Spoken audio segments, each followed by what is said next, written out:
Shall we start? Yes, we can. Okay. Okay. Good afternoon, everyone. Just.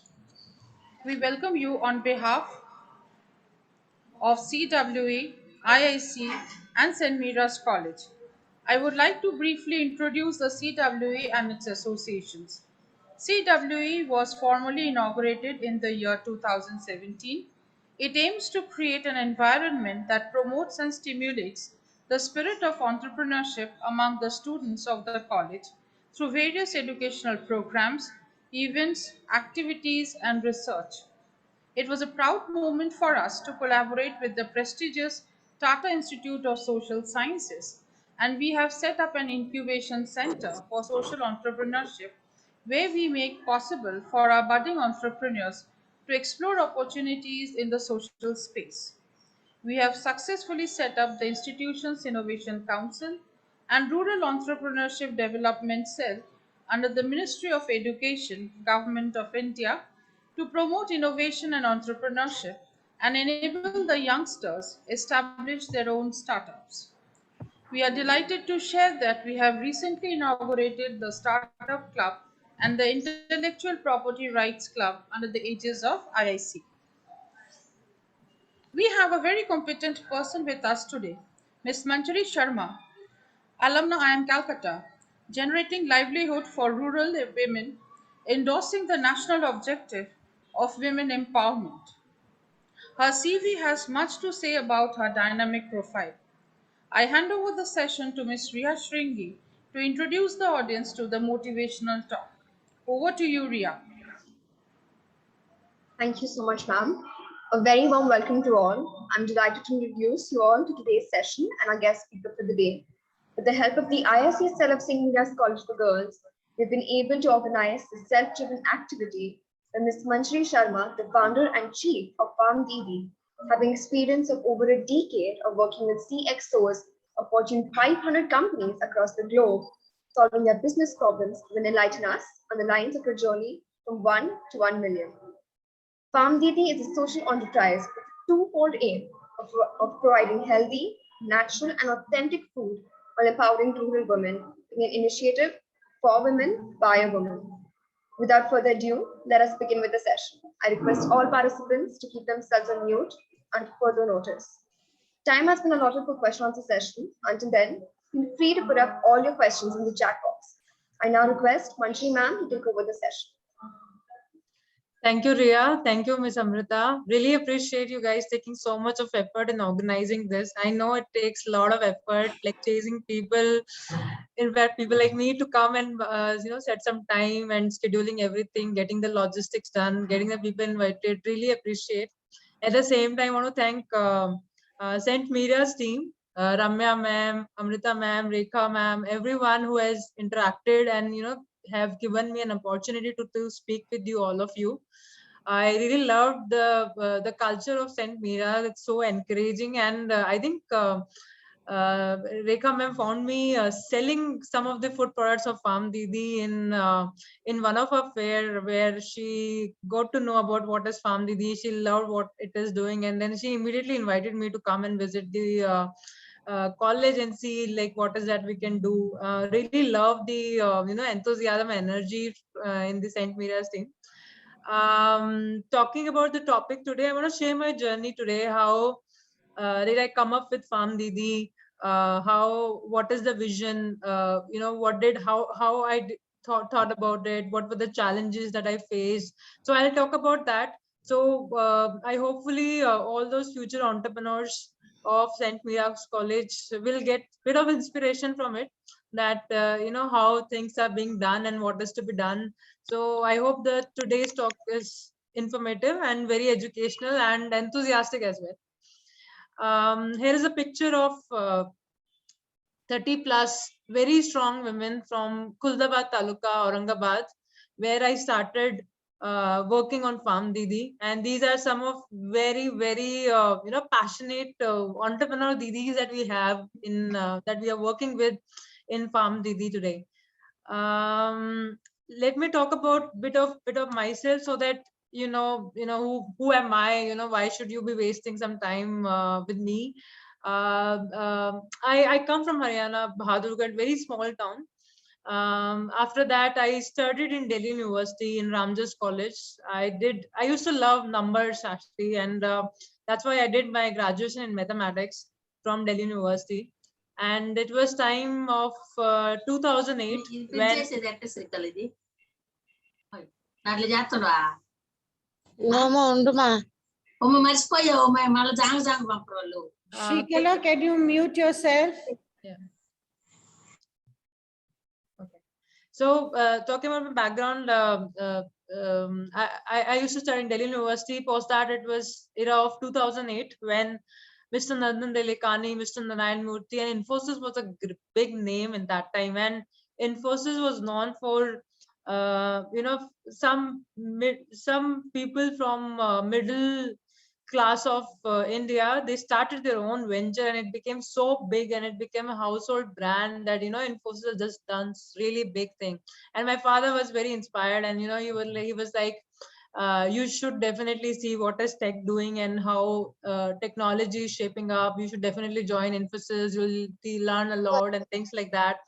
She asked me to just leave home first and then explore the outside world, because that's how you're going to evolve as a person, and technology is something you should be definitely spending your time with. And that's how my father pushed me to join Infosys. So I used to work with Infosys and Wipro for 5 years in Pune, and then just like any other Indian who wants to get a better income, better salary, or better job opportunity, I started preparing my CAT so that I could get into top tier business schools. And then I made it to IIM Calcutta, where I started for 2 years and then joined Carney. Carney, I'm not sure you might have be aware of management consulting organizations. What they do is they work with the CXOs of Fortune 500 company and solve their business problems.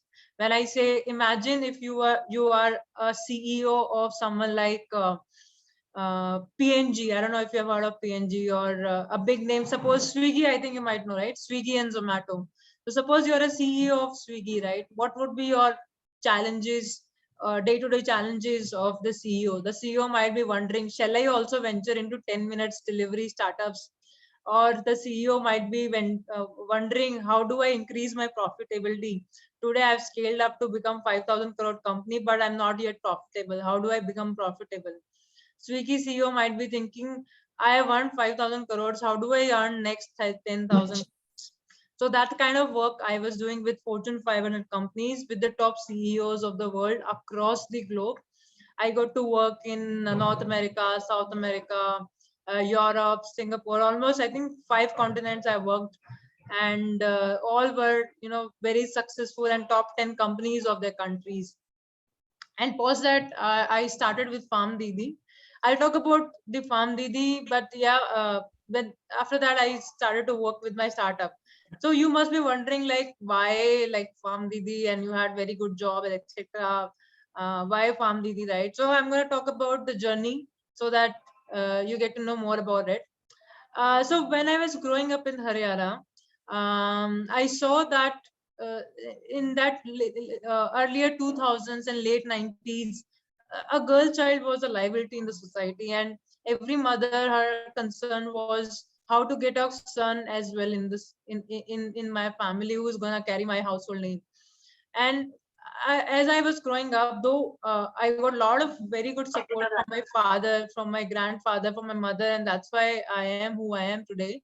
But at the same time, while I was growing up, I saw so many educated, so many very good girls, like who were far more intelligent, far more, capable of me, be it in school or be it colleges. I saw that girls were dropping out from the education or from the career or from some or other opportunity. So it was very common for me to see that, and I always felt I was privileged enough to have a supportive family, to have opportunities of studying with Delhi universities or with IIM in future, or working with top tier companies.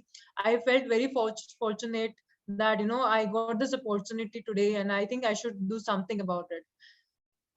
I think the life-changing moment that happened was when I was in IIM Calcutta. I did a project with Nitish Kumar government in Bihar, where it was like a case study competition. I don't know how many of you have participated in case study competitions, but the case study was Mr. Nitish Kumar had invited students across India from IITs, from IIMs, from JNUs, from all the major academia institutions.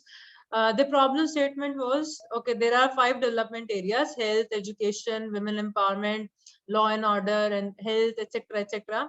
What you do, you come in Bihar, spend a month or so, and figure out for yourself where we are today, where we can go, and what are the scope of improvement areas, and what are the things that have really worked in Bihar. So he invited students across India. My team submitted a proposal where we talk about how we're going to research, how what aspects we are going to study. And me, someone passionate about women empowerment, my team selected the topic of women empowerment, because we felt that this is something, as a girl, as a woman inside me, was really wanted to see, like, how is it in Bihar. And a lot of my professors in fact said that don't go in Bihar, and I don't know, you might even be killed, or it is not safe, or it's not good for girls. You should be wearing 2 3 kurtas only, or just wear dupattas wherever you go, and things like that. But when I went to Bihar, you know what happened? There were villages where only women were there, only women, and the men had moved to the cities for work, while women were driving the entire work of their households. They would wake up at 4 a.m. They'll fetch water, they'll raise cattle. They have huge joint families like Sasuma, Dadima, etc., etc., and they were taking care of the family as well. They were also working in the fields when it comes to agriculture work, and these were the, I think these were the real working women of India, like, and the kind of multitasking they were doing, and that's something, it's amazing. Imagine we guys doing our household work. Thanks to us, like in cities, we get bais or didis who help us with the household work, right? In offices also, we have so many colleagues, but imagine them, they are running all those activities, and it involves not just the rigorous physical work as well, standing in fields for like hours in sun. It's not an easy task to do. And my assumption and hypothesis when I went to rural India was, they might be naive or very innocent. No, they are not. They are very smart, very intelligent. At the same time, I happened to had a chance to even attend couple of meetings of self-help groups. So when I say self-help groups, it's basically 10 women, they come together, they form a group, they start saving money collectively, like 10 rupees a week. So everyone will start contributing 10 rupees a week, and they'll put in a common joint account. And then when someone in the team or that out of 10 members need money, they will give it to them. At the same time, these self-help groups are given a lot of support from the banks, from the government, so that they can use that money for the entrepreneurial activities and things like that. So I was very much impressed and very much enthusiastic about, these women have tremendous potential. And when I say, like I mentioned, that they were only women, you will be surprised to know that it was not just Bihar. In India altogether, the feminization of agriculture is here.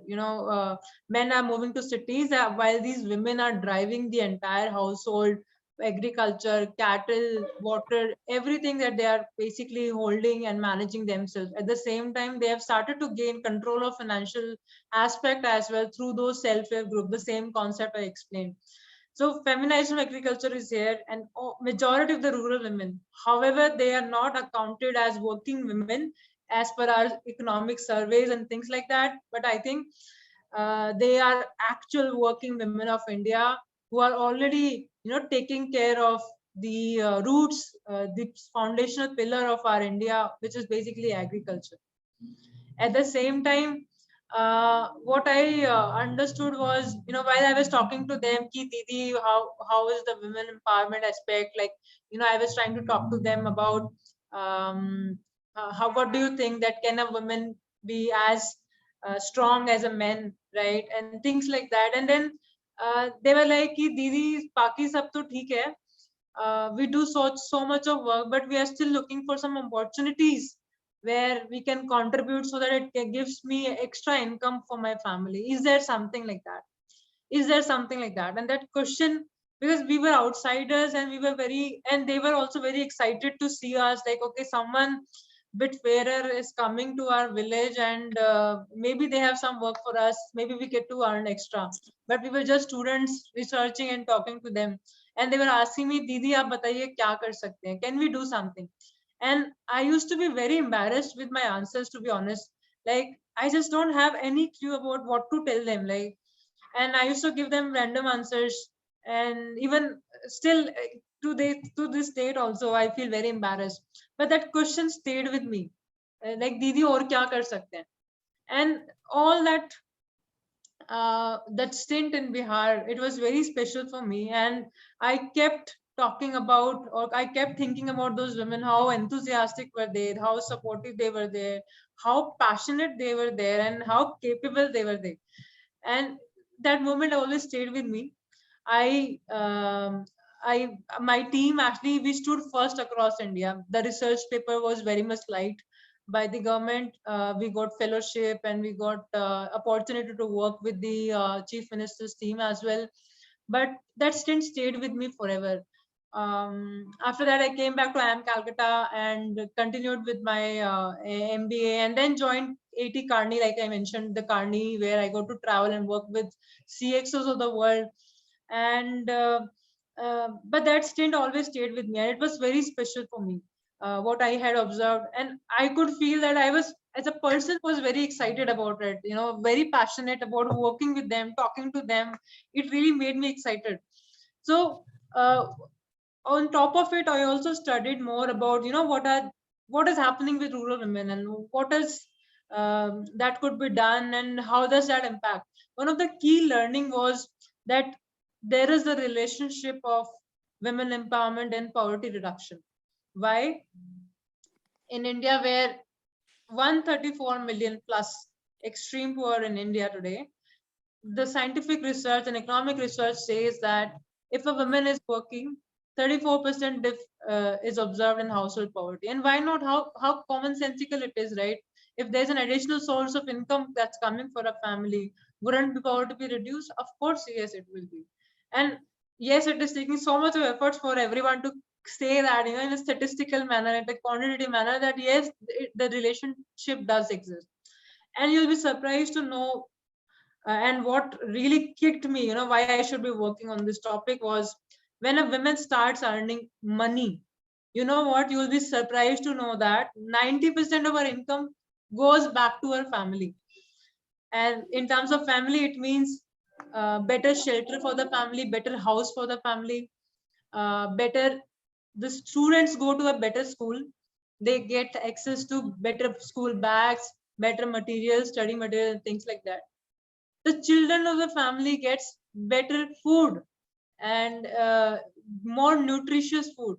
So, and there are so many other things that happen. So you can imagine that if you are working for a woman, if you are helping her increase the income, you are actually working for the better, healthier, nutritious, educated, and every better outcome of the family. So that's how that's what really excited me, why I should be working on women empowerment. That I'm not just working on women empowerment, I'm indirectly affecting an household and taking out of the poverty. Once a woman starts earning, family or the household goes out of the poverty. What all it also does is better healthy family, nutritious family, better shelter, educated people, and things like that.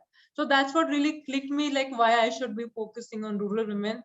And having spent like 10 to 15 years of my time in the industry, um, traveled across the globe, and I felt that, this is where I want to spend my life on. Like, this is the goal that I want to work on, and these are the things that really excited me. And when I spoke about those SHG women, right, the women who were working together, what I also learned that, and this is a picture of a meeting that I attended. That was a World Bank taking the trainings of, or having a meeting, a monthly meeting with those self-help group women. And what happened in that meeting? These women, they were like, it was a 15 minutes meeting. There were 10 women. They had completely defined agenda. Okay, these are the topics that we'll be discussing about. This is the outcome of the meeting. I personally have attended so many board meetings of so many big organizations, and I've never seen such a methodical and very point-to-point discussion that I saw in Gaon. And I still get goosebumps where these women are asking questions about the problems in this, the things that they were facing, and they were talking about the solution and various aspects and approaches to that. I also learned that these self-help group women, they are not just in Bihar. It's actually all over India. There are 67 million plus self-help group women in India today. That's a huge number. It might be the population of one country also. So these educated women, these potential women, there are so many in India, actually 67 million plus. And the government has said that every rural woman is going to be part of this SHG, self-help group women in future. And that really excited me more. That can I start working with SHG women who are already trained, who know so many things. They are very passionate. They want to do so much and things like that. And I also realized that in entire India, rural India itself, if there is a big network or collected people who are working together, is basically 6 SHGs. While you might have heard of the concept of farmer producer companies or FPOs or FPCs, there are just 10,000 of them. But there are 67 million plus SHGs. That really excited me, that not only if I work with rural women, I get to impact someone like, which is 67 million plus, and it's gonna be 100 million plus in the next 5 to 7 years to come. So that really excited me. And however, with that excitement and my stint in and what I learned from Bihar, I started working with Carney, where I mentioned that I was traveling across the globe working with CXOs. But that question, right, Didi aur kya kar sakte hain, that stayed with me. And whenever I was working with a CXO solving for his problem, like I am 10,000 crore business today, how should I go to 15,000 crore business? And then I felt that, why don't I solve for a Didi who's like, Didi, I'm not earning anything today. Can I earn 5,000 or 10,000 months? Right? So that's what really excited me. I'm working for a CXO. If I'm not solving for him, someone else will solve for him. But for Didis, nobody's solving for them. Why should not I spend more time and energy into that? And that's what brought me back to rural India, back to those Didis, like, what is it I can do? My first hypothesis that, what is it I can do? I read about so many books. I read about Grameen Bank story, Mr. Mohammed Yunus, how he started with the concept of self-help group women. He was the one who invented it and implemented in Bangladesh. And it's one of a very successful social business that he started giving loans to these women, and they started working on, buying cattle, buying seeds for the agriculture, or using them for the personal purpose and things like that. I saw the story of Bandhan Bank in India, and I was very much impressed. And I was like, can I give them loans?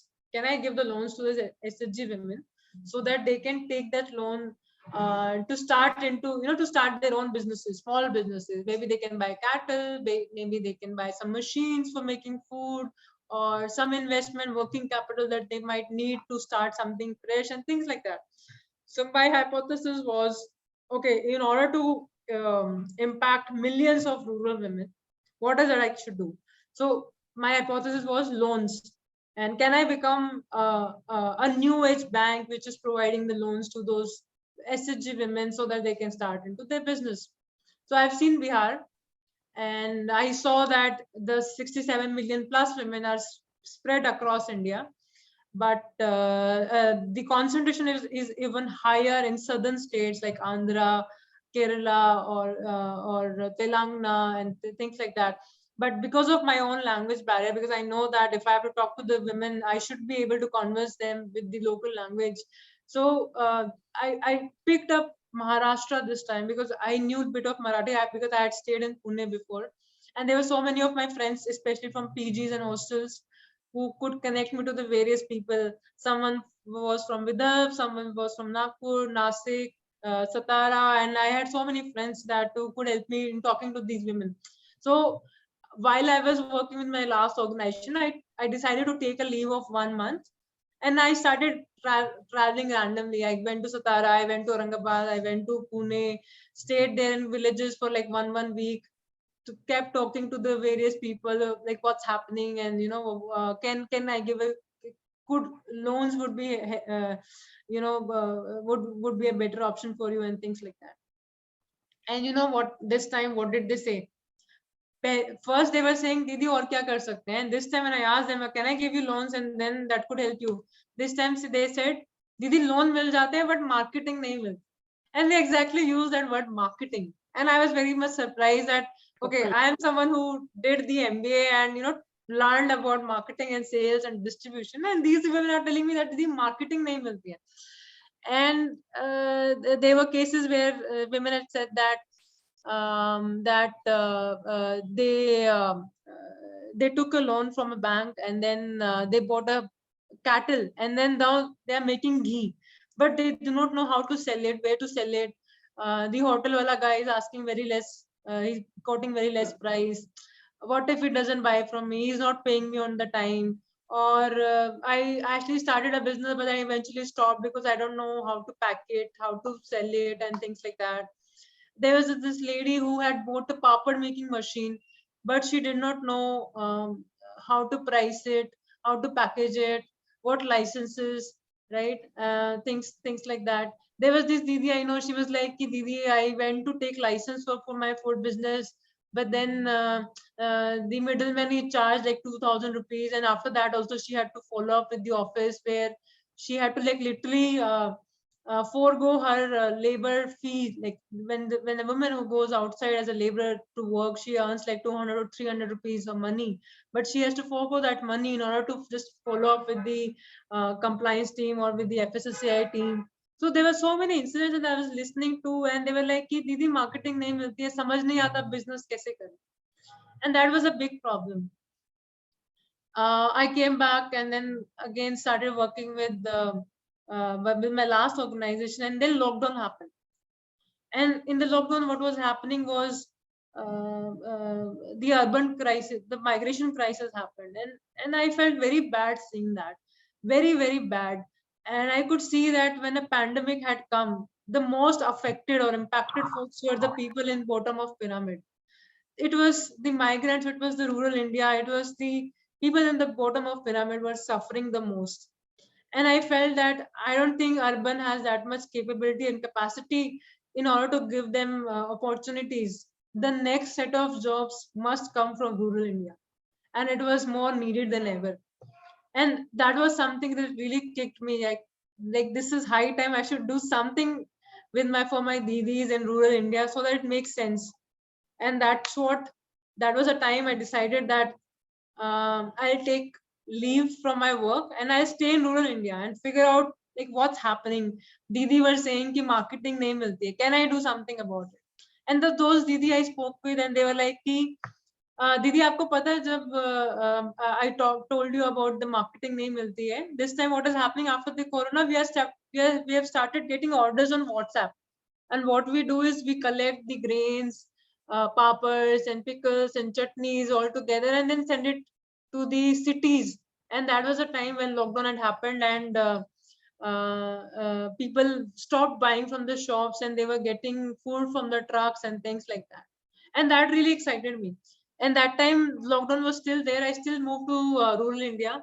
I stayed in a village called Gadana, and in between you can see this is Rekha Didi I spoke earlier with, and then I stayed with her. I got a rented house. It was just a two room kitchen kind of house, and I was paying a rent of 600 rupees for the entire house. It was not a flat but the full house, like for a full roof and a lot of space. I used to eat a lot of very good food. Everyone used to invite me, Didi, aap mere ghar aa jao, chai pi lo. Like, so everyone really wanted to drink tea with me. Or I got to eat fabulous food of rural India. What I did, I was like a student for whom rural India was mystery, and who was like, very much enthusiastic. I think I was behaving like a first bencher kind of student in rural India, where like whatever was happening, I wanted to be part of it. So there were a lot of NGOs who were working on the ground. They were conducting their trainings, Anganwadi trainings or water conservation trainings by some NGO. I started participating in all of them. The self-help group women I mentioned, that they used to meet on a weekly basis. I attended all of their trainings, like all of their meetings. And left side is another meeting where I was part of it. It was happening at 9 p.m. where those self-help group women were discussing why or why not they should be moving to organic farming. The right hand side of a very dirty alto that you see, that there is this is the car I bought for my personal commute purpose in 50,000 bucks, by the way, so that I can travel in India without any problem or hassle. And I had very good time in rural India, to be honest. It was Maharashtra. It was lovely and beautiful weather kind of setup, and where I had very good food as well, and the people were amazing, really, really amazing. And you know what I learned the most in those 6 months? That food of rural India is amazing. I think I realized that uh, while we are staying in cities, we have forgotten how the real food tastes like. And when you eat any vegetable, when it is just picked up fresh, and now you're making that vegetable, the curry would be really amazing. The food is very simple and very awesome it is. I also saw that food is the core profession of rural women. Earlier, I was thinking that how do I help them become successful entrepreneurs? I realized that food is something. It's their natural capability or their natural ability.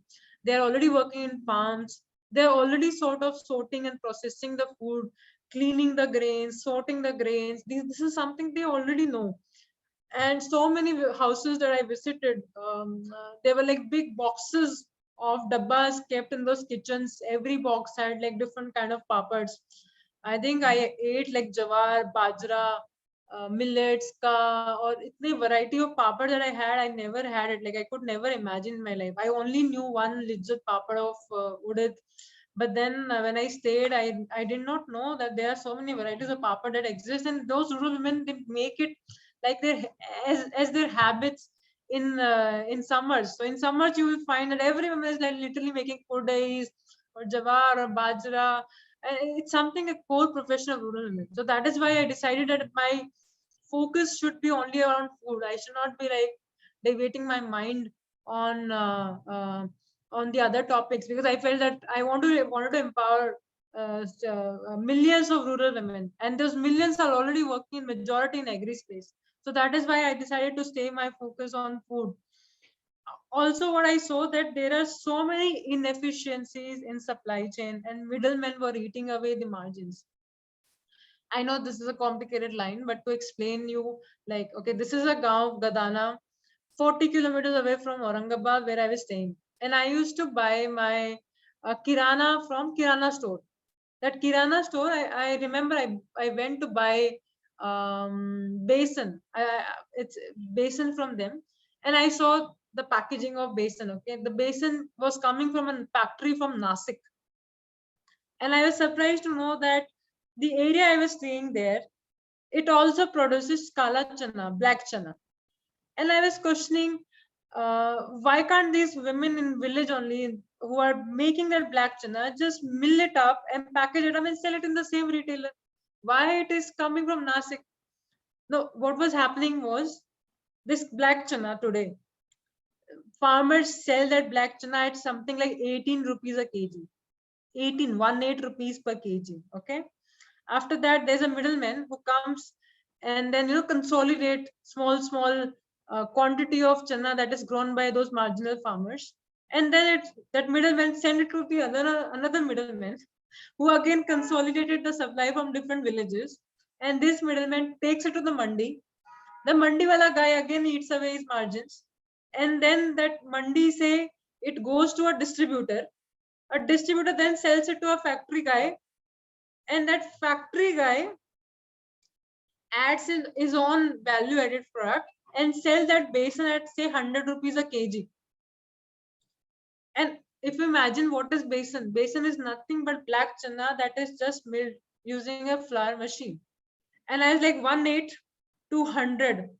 So many people and middlemen came away that the producer, the farmer, is getting nothing out of it. I actually analyzed the profitability of a farmer. They hardly earn, to be honest, 3,000 to 5,000 per month, and they don't even understand the unit economics, how it's working today. And so I could see that there are so many issues with supply chain. And I used to talk to my didis ki didi, why don't you make besan and sell it to the retailer at 70 rupees? Then he can sell it at 80 rupees or 100 rupees in the shop. He'll also get to sell it at a lower price, and people also get to eat the cheaper product. And you also, as a farmer, while you are selling at 18, you can sell besan at a higher price. You get the margins out of it. So I could see that there are so many inefficiencies that existed, and I could feel that there are so many problems that could be solved, and why I should be working with. And then after I could see that whole story, how it was coming together was in IT industry. When I was working in Infosys, what was happening was Indians who operate at a very small salary of say 3 lakhs per year or 4 lakhs per year with Infosys and Wipro, they were making software in India, which has a cheaper real estate, electricity is cheaper as compared to US or other geographies, not like between Delhi or Bombay. Don't compare it like that. So imagine how it is happening in IT industry today is Indians who work as a cheap labor with less salary, that sector in India. However, it looks lucrative in India, but for US, where they are paying a software developers 100K, $100,000. Now they are just paying 30,000 to a software developer, right? So that is the cost arbitrage that happens.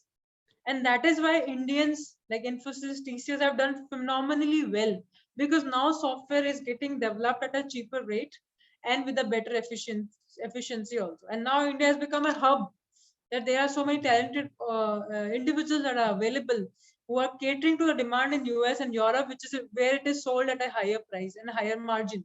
And that is why Indian IT industry has succeeded. Similarly, now I started to feel that the relation was in food. If the food processing, like basically packaging, sorting, cleaning, making it qualitative in a qualitative fashion, if that food processing starts happening in rural India itself, and it caters to demand of the urban who are people like us sitting in the cities, that could be something. So I realized that what IT industry has done for India, where majority of our GDP is now coming from this IT service industry, food processing can happen in rural India, where these SHG women, rural women, they can start packaging, start manufacturing, start making food products, and then sell it to the urban consumers. That is how I felt, the things were starting getting connected. I was able to see what I learned from my anti-industry experience, what I saw with CXOs, what I saw with SHGs, that what food processing can do for rural India, where the real estate is very cheap, right? I told you about 600 rupees a rent thing. I told you, I think, how much electricity bill I used to pay? Any guesses for a month? 500, 600. I used to pay 80 rupees a month. 80. That's how cheap it is. And rural women are already making food. So I started to make sense that can I work with rural women and make them food entrepreneurs so that they can start manufacturing food in rural India. And what it does is, I'll tell you about that, like how it is helping us. Now that middleman thing that happened, right? Your food will travel less. And you know what happens when a farmer, it goes to middleman, everywhere there's a wastage of food. If you happen to visit a mandi in a gaon, you will find out that entire grains are like wasting like crazy. then there are rains that happens, they are not stored properly, and there will be less food wastages. The food will travel less. You will get to eat farm fresh food as well. Rural India will get employment. Like there is a tremendous potential with the food process, and that it started to struck with me that how I want to take Farm Didi tomorrow. So what I started doing was I started training my rural women in becoming how to become successful food entrepreneurs. I started helping them with the food license.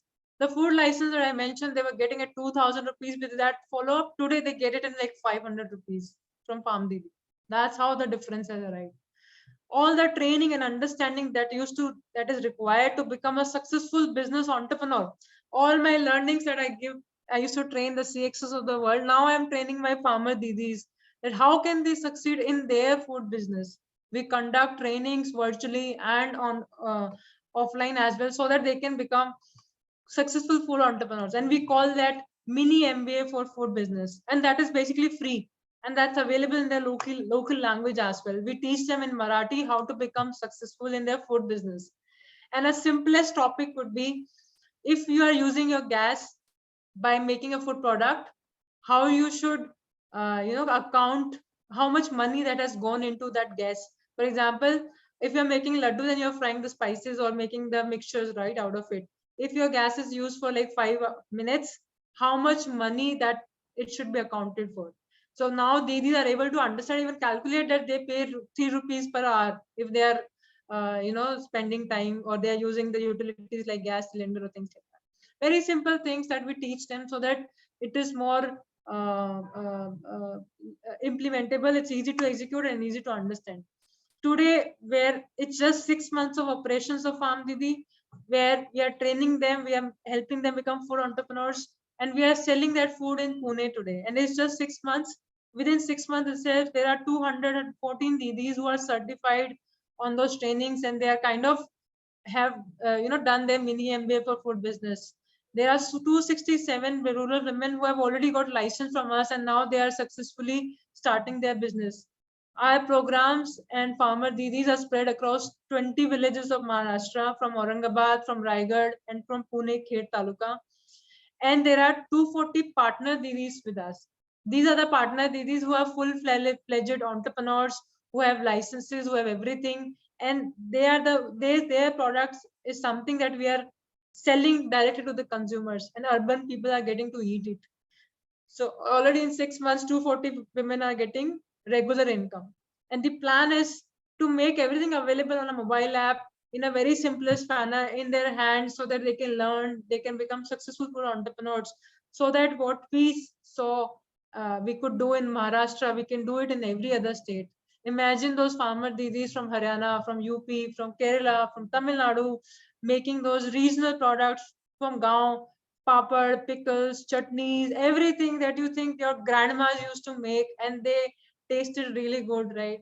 Those kind of products from all the farmer didis from those rural India is something we are, trying to bring that.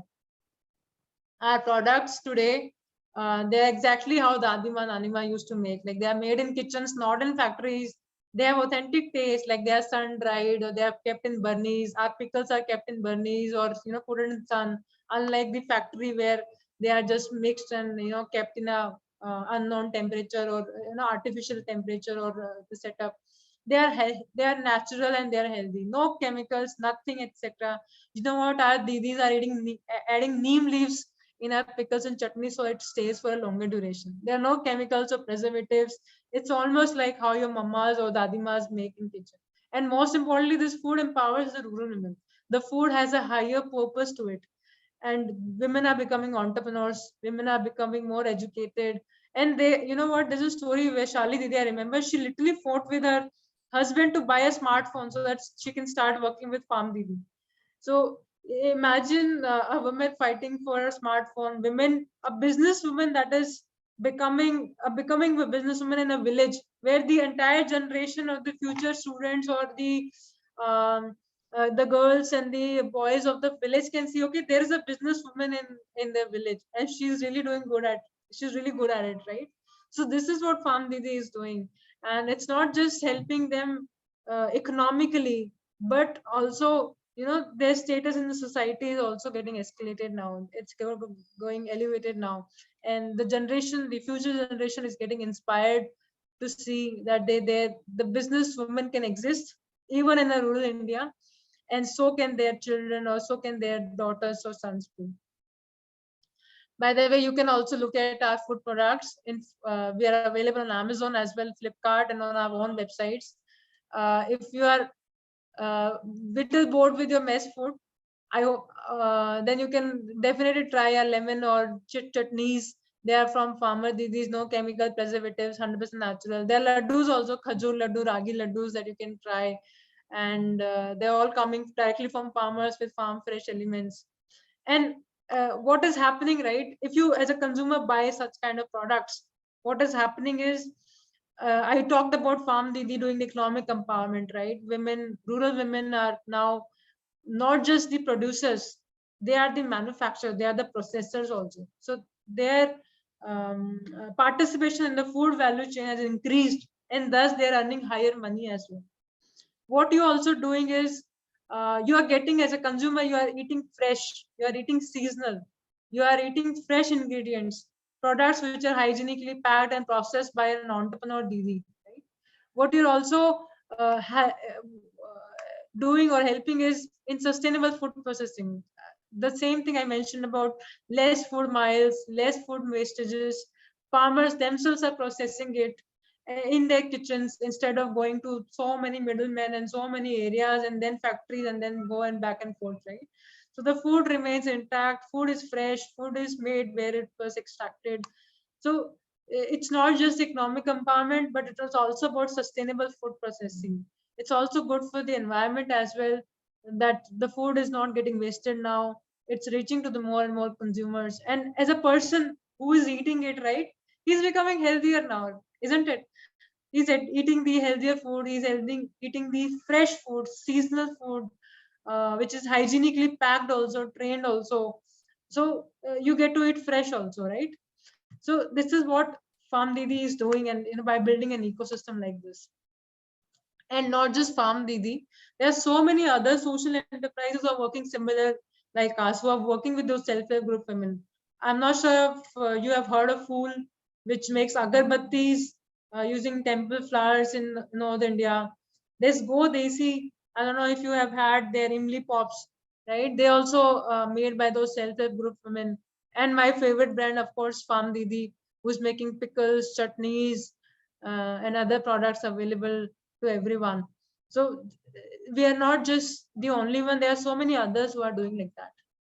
And today in this discussion, I really feel that I really look forward to that. I want to see more and more women, especially from St. Mira's, working for the rural women. And for me, what it clicked was that by working with rural women, when she will start earning money, it will go into better education, better health outcomes, better shelter for the family. She'll become the role model. And that's what really excited me. And I hope more girls from St. Mira's, they come into this area and they work in this sphere, so that you get to work for the other women of the world as well, right? And you can work with Palm Didi per se to start with, or why not maybe competitors, right? I've shared my business idea with all of you. Really want to see more and more competitors working with SHG women and making fabulous products, bringing directly to consumers as well. So maybe I have shared my business idea with you. Why don't you guys also, come and join me in this journey and become competitive with me? I would really look forward to it. And that's it. That's all about me. I'm available on all the social media. You can just ping me directly, reach out to me as well. Would love to have connection, or would love to talk to you for any ideas or any things that you have to share with. Let me know. That's it from my end. Gayatri ma'am. I think I'm open for the questions. If anyone have questions, I would Yes, love to yes. answer it. Thank you, Manjri ma'am. And that was economics, what you taught us. And if Rama ma'am, if you are the ma'am, if can I see you, Rama ma'am? Yeah, I'm there. Ma'am, couple of months back when REDC came for a workshop, they spoke exactly about FPO and food, about how food processing have helped them nurture marigold, which used to get wasted, but now they do not get wasted anymore. So we found the same thing what Manjari ma'am has said, and what I really loved is instilling the spirit of leadership among the young ones, and it was truly feminization of agriculture, and she has been a leader of that. True. And very True. nice and Very extremely nice. extremely well done, ma'am. Yes. We congratulate you on behalf of San Miras for taking up such a bold step and looking at your career and from where you have started and what you are doing now. It is very, very inspiring. Thank you, Amrita ma'am. Amrita? The floor is open for question and answer session. Yeah. Ria and Tasneem will help read the questions from the chat box. If you have any questions, Amrita, can we stop the screen share? If I mean the PPT. yes, we can stop the Yeah, screen share. the PPT. Yeah. Yes. Thank you so much, Manjari. It was really so inspiring. I have a lot of questions, but I would like to ask one question. Okay. So, how was it the phase when you moved from your corporate job to take up this decision? The transition, what all did you go through, and how you really overcame that and plunged into this venture of yours? That's my question. So Rama ma'am, while I was growing up, and my father was very tough on me, to be honest. Like Dangal movie, I'm sure many people have seen it. So what he taught me that never ever become comfortable, never ever go into a comfortable zone, and then it will be very difficult to come back. So even while I was growing up as a student, etc., I was equally comfortable be staying in a hotel or staying in a rural house. I was equally comfortable while I was hiking in Himalayas and not taking shower for like 10 days, and still, comfortable and enjoying that journey. And while I was staying maybe in a 7-star hotel in Dubai, so I was comfortable in both the states. And I think that really helped me as a person when I shifted my career path from that fancy life of me to rural India, where I was making my own food and cleaning the ghar, etc., doing all the household things, etc. So so that thing was never a challenging part for me. I took that as an adventure. I took that as an opportunity to learn and to see the other side of things, to see my real India, where 80% of the India stays. So I took that as an opportunity, and I was like a student, like I mentioned, every meeting or panchayat or whatever that happened, I took that as a student learning opportunity and then enjoyed it throughout. So of course, yes, there's a financial part of it as well, and I don't want to shy on that as well. So when I did my MBA, I became financially independent when I was, I think, 16 years old. So I used to be a student's teacher, like maths teacher, while I was doing my graduation. So and I could actually use my tuition money for the school's college fees or for my all personal expenses. So never ever I asked any money from my father. And when I even did my MBA, I had accumulated sufficient savings so that I don't have to rely on anyone else. So same that logic, stayed with me, that when I feel that I am financially stable, then only I take the plunge into entrepreneur, because I know there is a risk. I know there will be some, say, 2 to 3 years where I'll have to survive on my own savings, right? So with that calculative things in my mind, I decided to take next step in a comfortable manner. At the same time, I was not hesitant to go out of my comfortable zone or my comfort zone. Thank you so much. Thank you. Thank you.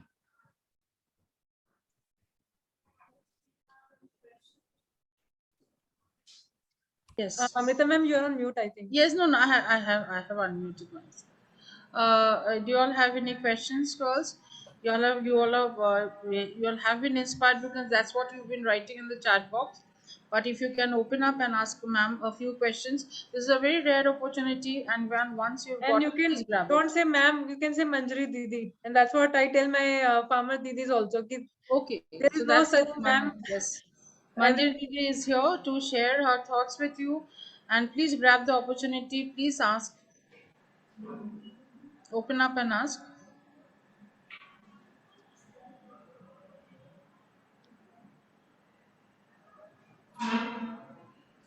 Ma'am, ma'am, I have one question for Didi ma'am, Aditi, basically. just be a little louder.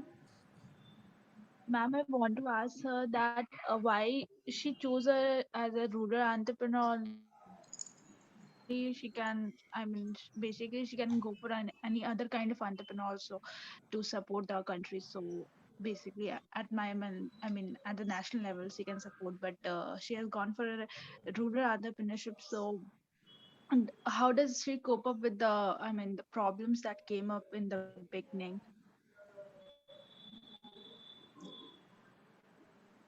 okay, so the problem that I cope up with in the beginning. Okay.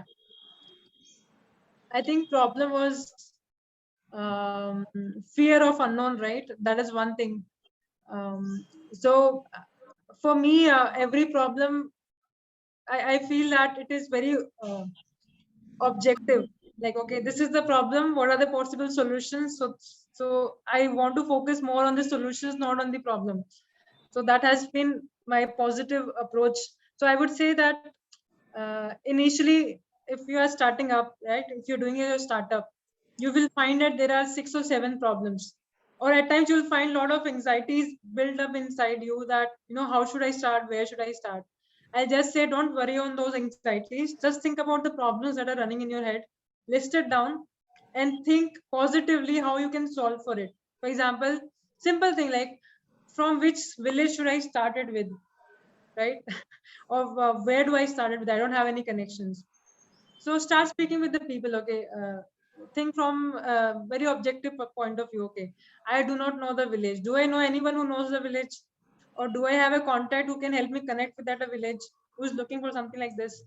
And then start exploring various opportunities. Okay, the first opportunity is talk to my friends who have connections in village. I just pinged on WhatsApp, a lot of WhatsApp groups. Hey, I'm looking to do this. Can anyone help me connect with this? Right? If that doesn't work, go to the next step, but keep trying. Right? One of the major problem I had was I did not know how to drive a two-wheeler or four-wheeler when I was moving to a rural India. And I didn't know, like, how would I survive, like how would I travel. There were villages where there were no buses also, right? So for me, I was like, either I hire a driver permanently, or I start learning to drive, right? And then how I approached was, I know that I cannot buy a car randomly in a village. So I asked my dad if he could teach me car for at least 1 week, and then I'll take a driver with me for a month. I'll learn from him, and then I start driving my own. So with that state of mind, I went to the village. My dad was not comfortable me driving the car, and he was also like, बेटा देख लेना अच्छे से, driver रख लेना. So that's what he said. And then when I went to village and I told the people that I want to buy a car so I could travel and things like that, they really helped me actually. So the car the picture that you saw, right? I told them budget is less because I don't know, I don't want to spend like money on to car as such. So they got me a range of 50,000 car in the village itself. And still till then I did not know much to drive. So what I used to do, I used to wake up at 4 a.m., take that car secretly from the village so that I can practice a bit. But then people got to know that Didi doesn't know how to drive. So there were people in village only, they taught me how to drive. They used to accompany me, they used to travel with me at times. And after 1 or 2 months, after giving it lot of punches or ठोक ठाक के कर लिया था मतलब, but now I learned driving.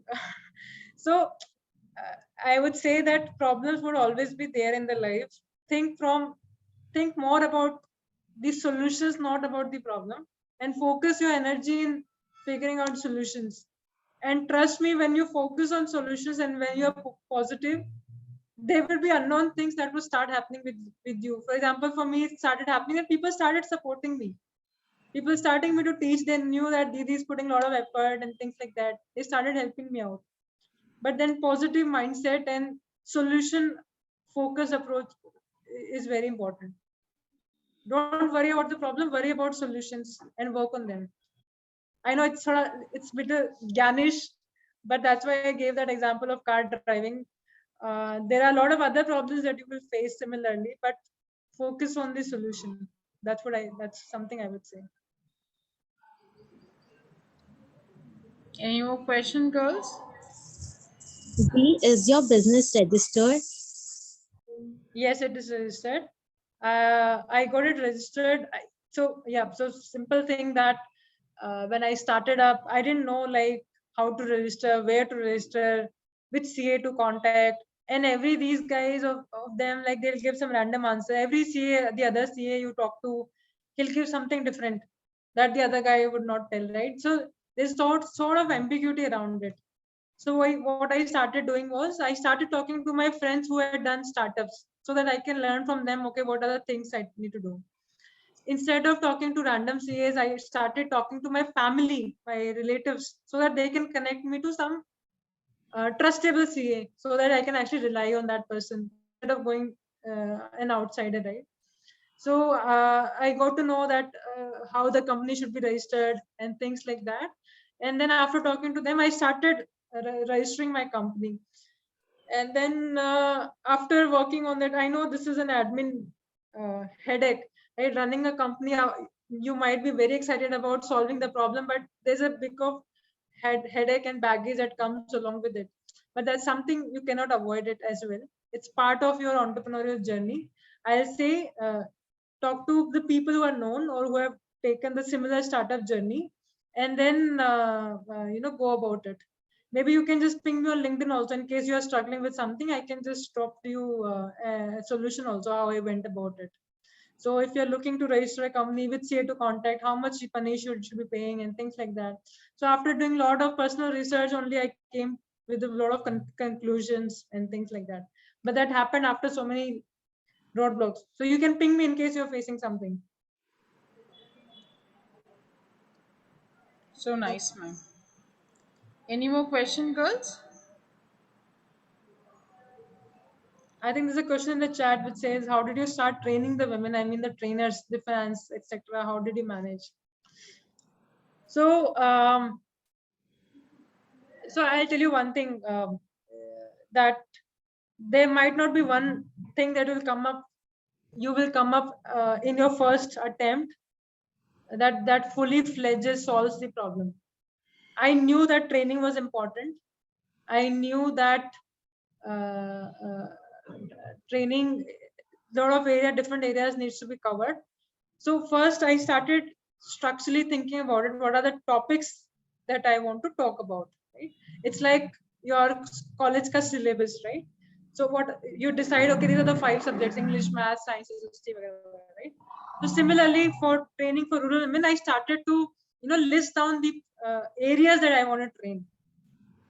When I was starting up, my thought was the problems would be how to package, how to what licenses to take, and things like that, right?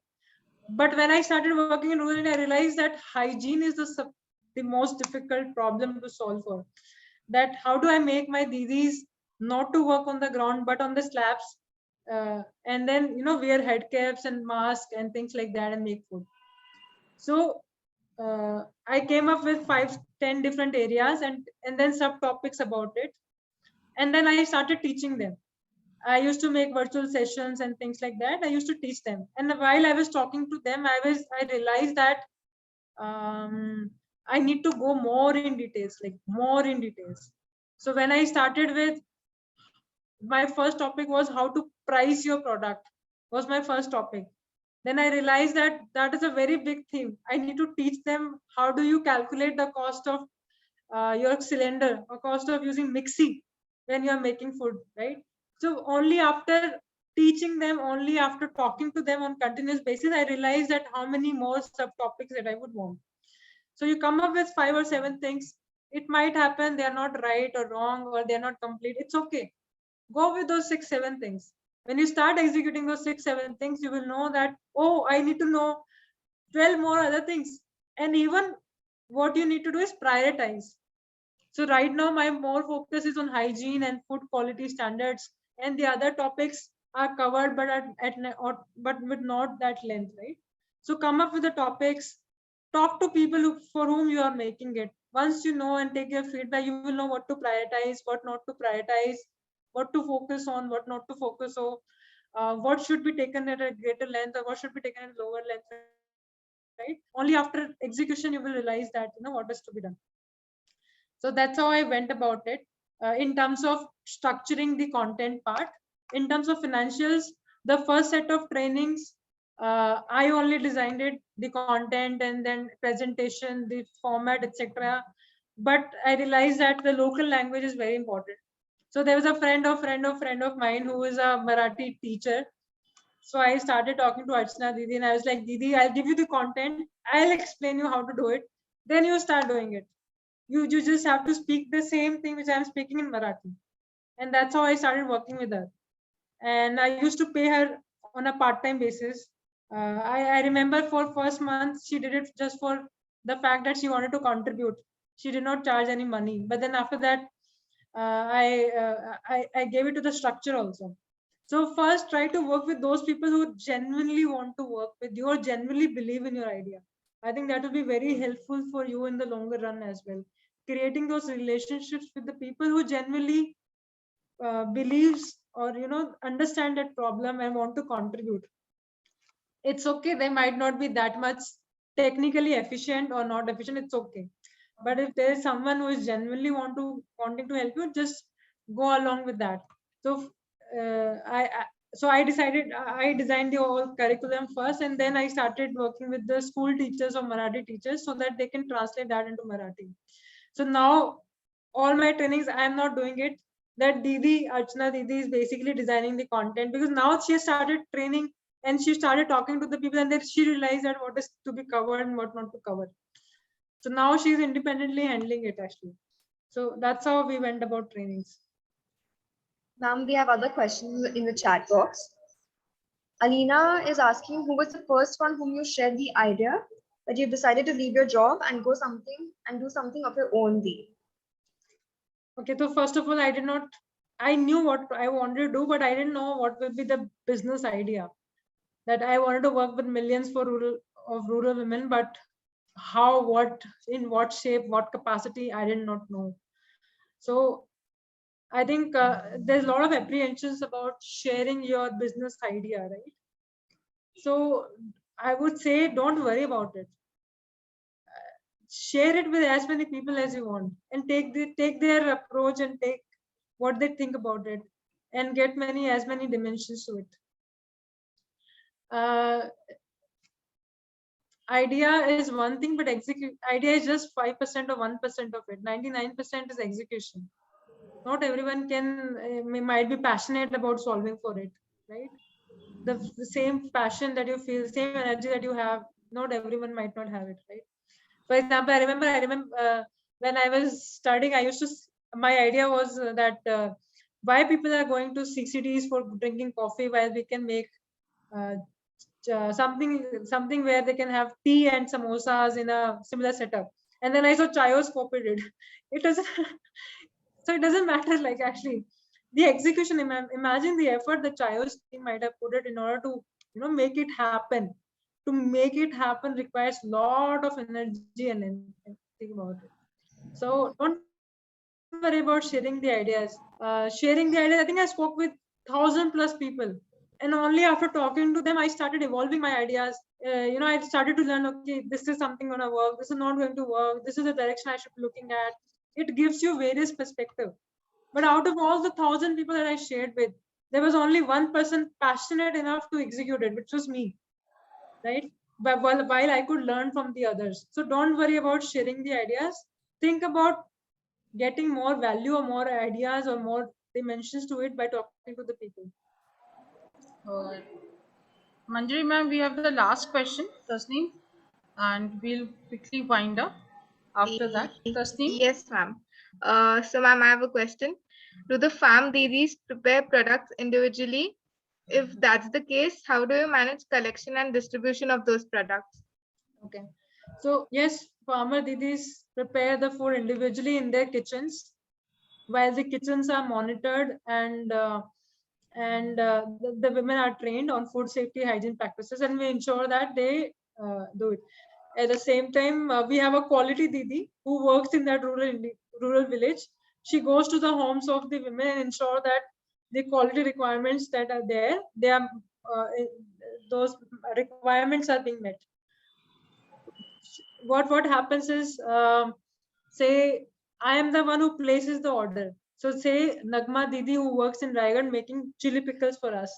So I tell her, Nagma Didi, hey, you have an order of 500 kg of pickles. Okay. Once she gets the order, the quality Didi of that region is also informed. Then there is a wholesaler which provides the raw material for those pickles. So where we have partnered with that wholesaler, then Nagma Didi goes to the wholesaler, get the raw material ingredients for the pickles.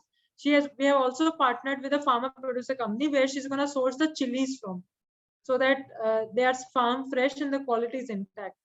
Then once she gets the order, she goes to the places and collects the raw material, prepare it in her house, and quality Didi make sure that they are made in a qualitative manner. And they share the pictures and videos also while they are doing it. Once we have also partnered with a transport provider. That transporter guy, what he does is on a day of collection, he goes to that village and collect those pickles. And pickles ka whatever packaging material etc., we courier them to our didis directly. They get the standard pouches where they pack it and do it everything, and then they send it through the transport guy. The transport guy brings it to the Pune warehouse, and from warehouse it goes to the retailers, exhibitions, and even go to the online channel as well. Yes, it's well coordinated and well connected. This is how your things work. Yes, any piece of advice and learning you would want to share with us, yes, with the young ones. I think I would say just do it. I like what Nike says. I know you will have a lot of apprehensions about what will happen. Will it will fail? I'll not get support. It's okay. Embrace the failures. I would say you will learn a lot, and you might not know what you learned from your failure that you executed in your success. And every success will come with lot of failures. So let's just do it and then embrace the failure part of it. That's what I would suggest. Thank you, Manjari Didi. I will also call you Manjari Didi. You have earned that name to your credit. We have a small token of appreciation for you on behalf of St. Mira's College. Ria, can we have?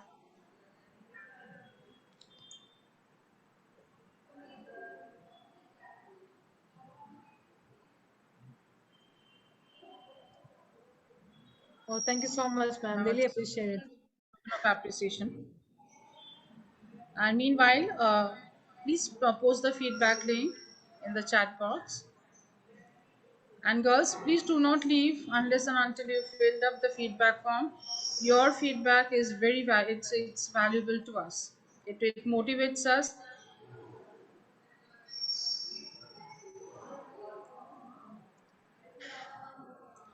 Thank you, Amrita ma'am. Really appreciate it. And I think last thing for the girls, if someone is looking to do some internships or looking for a job opportunity, etc., do reach out to me.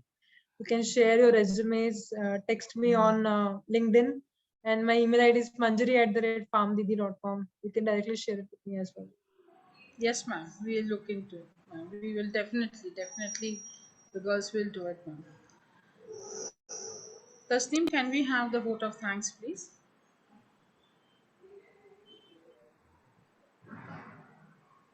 Yes, ma'am. Good afternoon, everyone. On behalf of St. Mira's College, I would like to thank our guest speaker, Ms. Manjari Sharma. We are in awe of your work and contribution to the rural community of India.